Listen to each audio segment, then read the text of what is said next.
ke-13 ini, saya akan membahas satu topik baru, yaitu mengenai lipid. Ya, jika di pertemuan sebelumnya kita telah mempelajari mengenai karbohidrat dan juga protein, maka di pertemuan kali ini kita akan mempelajari biomolekul yang lain, yaitu lipid. Saya yakin Anda semua sudah tidak asing ya dengan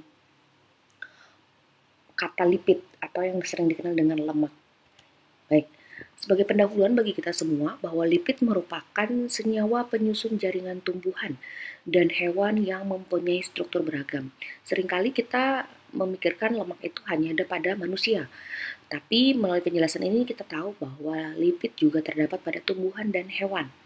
Contoh kelompok senyawa lipid yaitu lemak, minyak, lilin, beberapa vitamin dan hormon, serta komponen penyusun membran sel non-protein. Jadi kita jangan berpikir bahwa lipid itu sama dengan lemak. Lipid berbeda dengan lemak karena lemak merupakan bagian dari lipid. Lipid tercakup lemak, minyak, lilin, vitamin dan hormon, serta penyusun membran sel non-protein. Melalui bagian ini kita bisa melihat klasifikasi dari lipid. Bahwa lipid dibagi menjadi berdasarkan 3 hal. Yang pertama berdasarkan sumbernya. Jika bisa berdasarkan dari hewani, berarti dari hewan, ataupun dari tumbuhan yang dikenal dengan nabati. Lipid juga dapat dibagi berdasarkan dapat tidaknya dihidrolisis dengan air atau disaponifikasi atau terbentuknya sabun ya atau busa. Nah, ada lipid yang bisa disaponifikasi, ada yang tidak dapat disaponifikasi. Nah, lipid juga dibagi berdasarkan apakah lipid tersebut bisa bergabung dengan senyawa lain atau tidak. Jika kita lihat dapat dibagi menjadi 3, yaitu lipid sederhana, lipid gabungan, dan turunan lipid. Kita mempelajari pertama berdasarkan sumber. Jika berasal dari lemak hewan, contohnya adalah lemak hewan dan butter, yaitu keju. Ini termasuk lipid hewan. Tapi kalau misalnya dari tumbuhan seperti margarin, minyak kelapa, minyak kedelai, maka itu lipid nabati. Berdasarkan yang dapat disaponifikasi, yaitu terbentuk sabun, lipid yang dapat disaponifikasi yakni memiliki 1 atau lebih gugus ester, contohnya lilin, lemak netral, fosfolipid, dan glikolipid. Tapi contoh yang tidak dapat disaponifikasi yaitu steroid. Berdasarkan ada tidaknya senyawa lain yang bergabung. Tadi kita sudah mempelajari ada 3, yaitu lipid sederhana, lipid gabungan, dan turunan lipid. Nah, lipid sederhana adalah ester asam lemak dengan berbagai alkohol. Nah, di dalam hal ini contoh dari lipid sederhana adalah lemak. Jadi lemak itu merupakan contoh dari lipid sederhana. Ingat ya, lipid tidak sama dengan lemak, tapi lemak bagian dari lipid. Nah, lemak ini adalah ester asam lemak dengan gliserol. Jadi pada dasarnya lipid itu gabungan dari asam lemak dengan gliserol. Nah, lemak dalam kondisi cair disebut minyak. Nah, ini seringkali kita sering beda ya. Mana apakah lemak itu sama dengan minyak? Beda. Jadi kalau lemak dalam jika ester asam lemak dengan gliserol dalam keadaan padat disebut dengan lemak, tapi jika dalam keadaan cair disebut dengan minyak.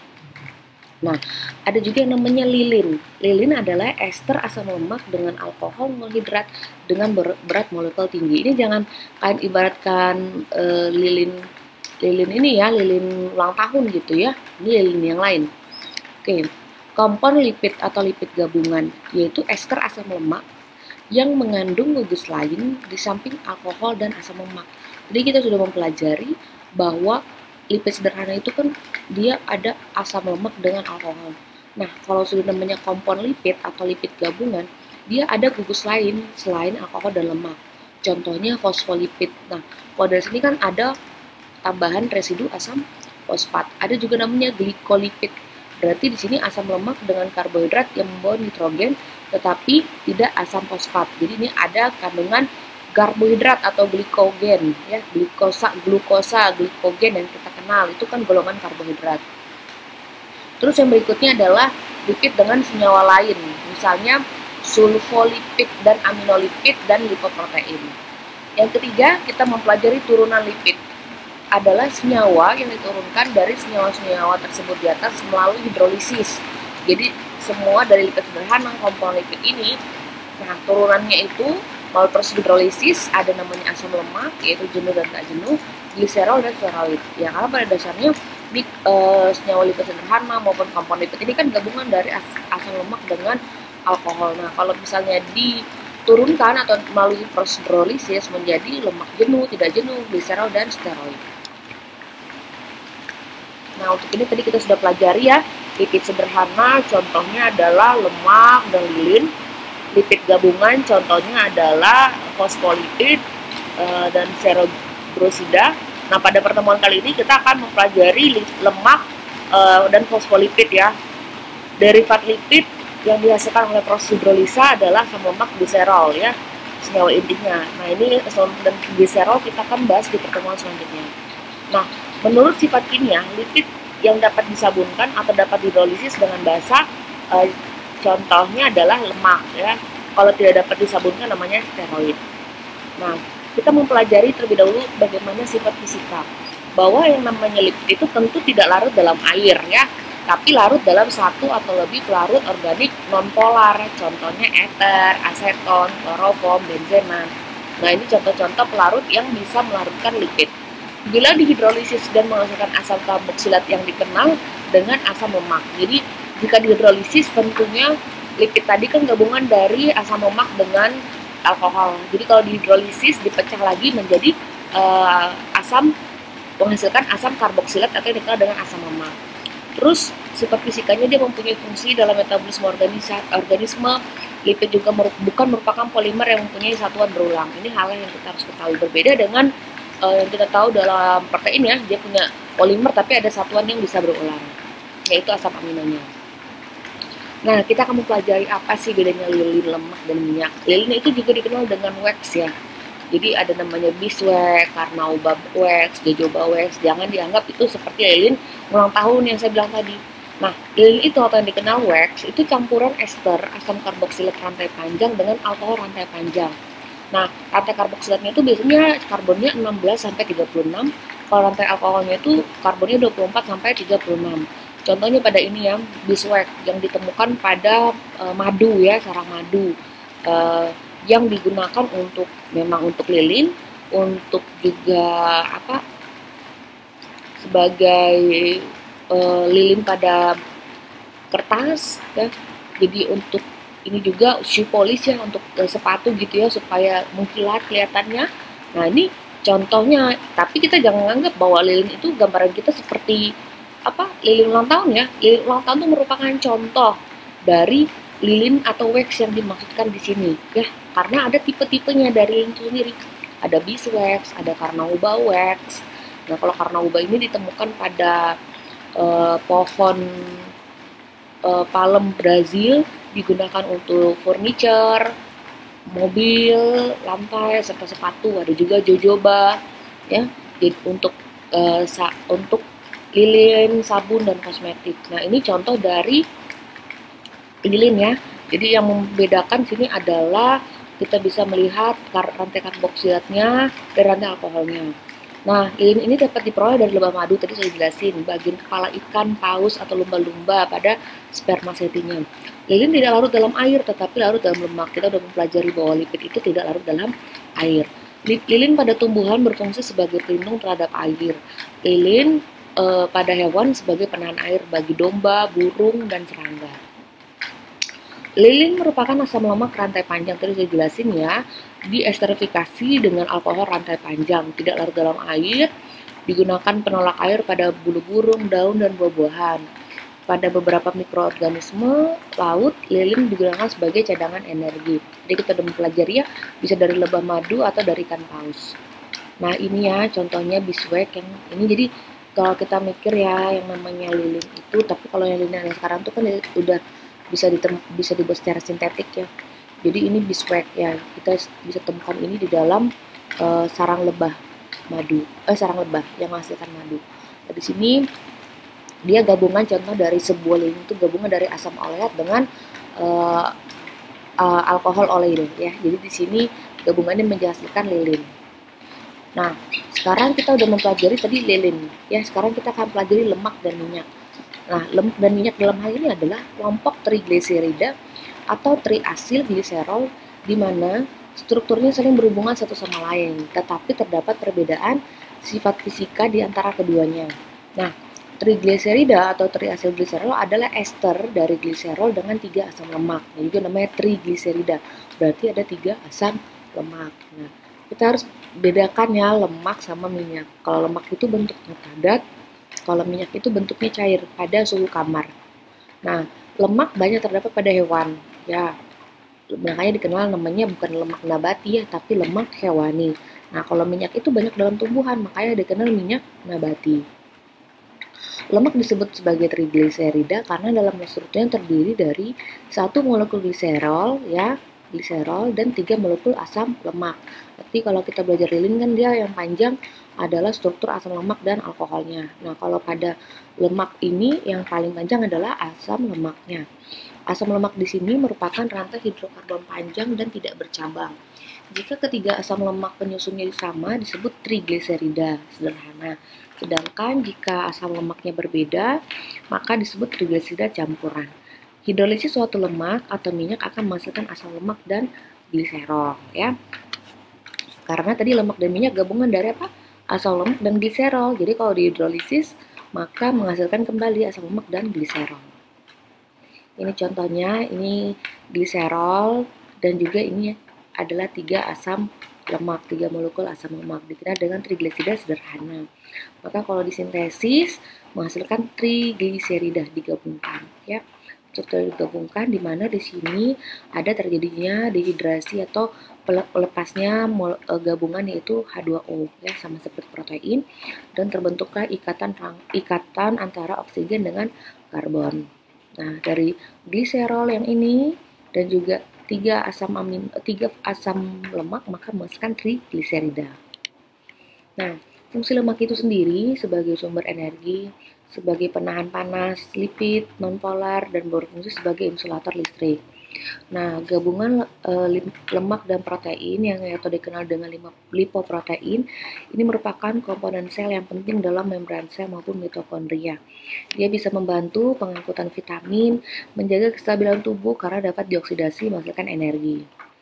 Nah, tadi kita sudah mempelajari lipid, lemak dan juga minyak.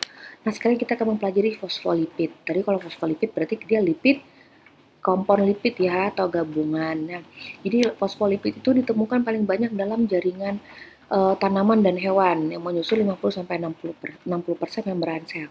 Jadi kalau namanya fosfolipid berarti dia sudah ada gugus ester fosfat. Nah, ada namanya gliserofosfolipid, ada juga namanya fosfoglisida dan sphingomyelin.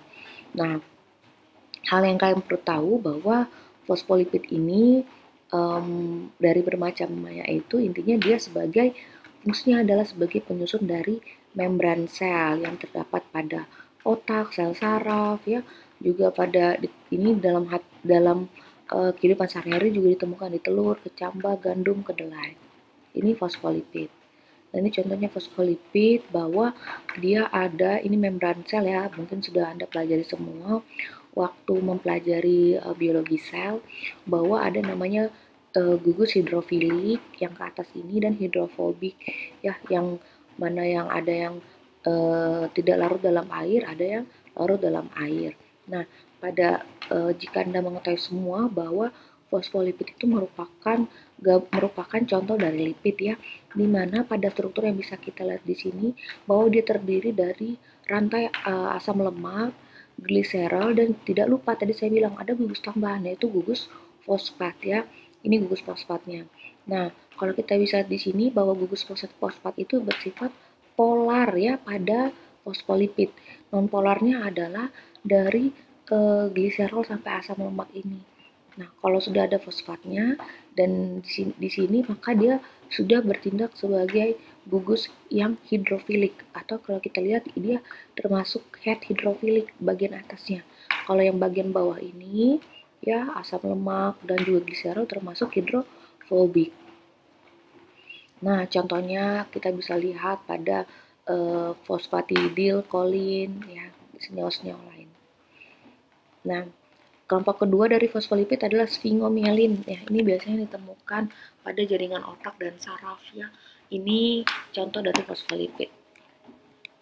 Ada juga namanya prostaglandin. Nah, ini prostaglandin ini mungkin kalian sering dengar ya, kalau misalnya pada reaksi inflamasi, maka biasanya terbentuk yang namanya prostaglandin. Nah, prostaglandin itu pada dasarnya merupakan lipid juga ya, yang dengan karbonnya sebanyak 20 yang mengandung cincin siklopentana dengan 2 rantai sampai memanjang. Kita bisa lihat di sini ya, dari proses sintesis dari asam arakidonat yang kalian sering tahu dari pada saat terjadinya proses inflamasi, maka biasanya akan terbentuk asam arakidonat serta prostaglandin ya.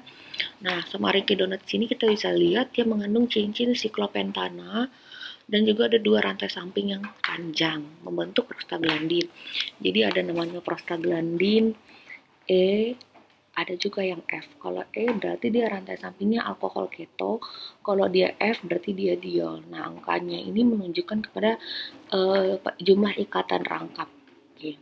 Nah, ini tadi bilang kerja prostaglandin dapat dihambat oleh aspirin, asam atau asetil salisilat dan anti radang kortison. Nah, berarti kan dalam hal ini prostaglandin itu bertindak sebagai yang bertindak di dalam proses inflamasi. Nah, kita belajar lagi struktur yang berikutnya yaitu terpen. Nah, mungkin untuk terpen ini asingnya bagi kalian, karena ini terpen ini biasanya ditemukan khusus pada senyawa-senyawa dalam minyak atsiri. Ya, memang banyak ditemukan pada citral, pinen, geraniol, kamfer, karoten, vitamin A, fitol, dan squalen. Tapi memang yang paling banyak itu dia terdapat pada minyak ya, baik itu minyak dari tumbuhan, minyak serai, pohon kamfer, wortel, minyak ikan paus. Nah, ini semua adalah contoh-contoh bahwa terpen ini ditemukan dalam minyak, terutama minyak yang sifatnya dia mengandung aroma yang khas.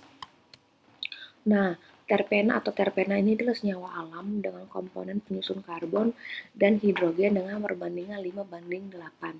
Terpen ini gabungan ya senyawa isoprena ini maksud saya dari kepala ke ekor. Posisi kepala adalah posisi yang paling dekat dengan ujung metil. Jadi kalau kita bersini ini adalah isoprena ya. Yang tadi kalau kita pelajari sini kan dibilang terdiri dari molekul isoprena. Nah, ini dia bergabung dengan perbandingan karbon dan hidrogen 5:8, di mana pada posisi kepala adalah posisi yang paling dekat dengan ujung dengan metil yang ini ya. Ini ekornya, ini kepalanya. Membentuk senyawa terpen. Oke. Karena kalau kita lihat kan ini isoprena, ada isoprena yang lain digabung, maka ini membentuk posisi kepala dan ekor yang kalau digambarkan secara ringkas seperti ini. Struktur seperti terpena yang mengandung unsur selain C dan H disebut terpenoid. Nah, nanti akan kalian pelajari dalam materi fitokimia atau bahan alam. Terpena atau terpenoid dibagi berdasarkan jumlah karbon penyusunnya. Ada yang monoterpen, di sini merupakan penggabungan 2 isoprena. Tapi kalau dia 15 atau terdiri dari 3 satuan isoprena, karena kan pada dasarnya terpen ini kan gabungan dari isoprena ya. Jadi kalau 2 namanya adalah mono, kalau dia 3 namanya sesquiterpena, kalau dia 4 namanya diterpena, kalau dia 6 triterpena, dan kalau dia ada 8 tetraterpena. Nah, golongan senyawa terpena ini banyak ditemukan dalam tanaman seperti dalam minyak atsiri yang tadi saya sudah bilang, yang merupakan komponen minyak mudah menguap yang diisolasi dari tanaman. Contohnya adalah yang diisolasi dari bunga mawar, contohnya geraniol, citral dari minyak serai, limonena dari buah jeruk, dan mentol dari tanaman mint. Ini contohnya geraniol, citral, limonena, mentol, kamfor. Ini merupakan minyak-minyak yang dia punya aroma yang khas dan mudah menguap. Nah, geraniol, citral termasuk dalam monoterpena asiklik, sedangkan limonena, mentol, dan kamfor merupakan monoterpena siklik. Ya kalau kita lihat sini, geraniol, citral ini kan dia nggak siklik ya, belum tertutup nih. Tapi kalau limonena, mentol, dan kamfor dia strukturnya itu sudah tertutup semuanya, berarti sudah siklik. Ini aja bisa saya jelaskan terlebih dahulu sebagai materi pertama dari lipid. Untuk materi berikutnya kita akan pelajari di esok hari. Terima kasih untuk perhatiannya. Selamat mempelajari materi ini. Salam sehat untuk kita semua.